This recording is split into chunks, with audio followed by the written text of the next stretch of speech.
دیلاور گلوف پسر وزیر سابق انرژتیک تاجیکستان در پی مناقشه و لطوکوب یک افسر پلیس بازپرسی شده است.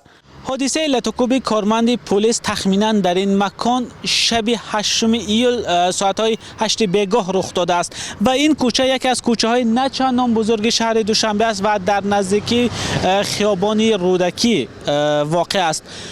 طبق اطلاع برخی رسانه‌ها در حادثه لطوکوب کارمند پلیس پسر گل شیرعلی دیلاور گلوف دست دارد و خود کارمند پلیس پس از این مناقشه در بیمارخانه معروف به قریه بالا با زخم‌های سنگین بستری است و مقامات میگویند لطوکوب کارمند پلیس در پی جنجال بر سر راندن ماشین سر زده است.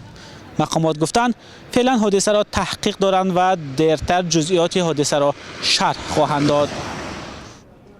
طبیبان شفاخانه قریه بالا میگویند در این مناقشه استخوان زیر چشم و بینی نرزالله زاده شکسته است و برای ادامه معالجه او باید در شفاخانه بماند.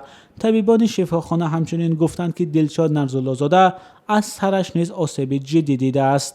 دلشاد نرزالله زاده نخواست درباره قضیه به سرش آمده به خبرنگاری رادیوی آزادی صحبت کند، اما در سر و روی نرزالله زاده که به ما اجازه ندادند به نوار گیریم آثار لطوکوب مشاهده میشد.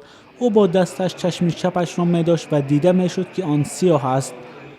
گل شیرعلی وزیر سابق صنعت و انرژتیک سر و صداها اطراف نام پسرش را رد می کند.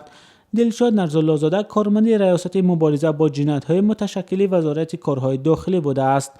حالا مشخص نیست که جنجال میان دیلاور گلوف و کارمند پلیس با عیب کدام جانب سر زده است. در وزارت کارهای داخلی گفتند که بعد سنجش قضیه جزئیات آن را اعلان می‌کنند.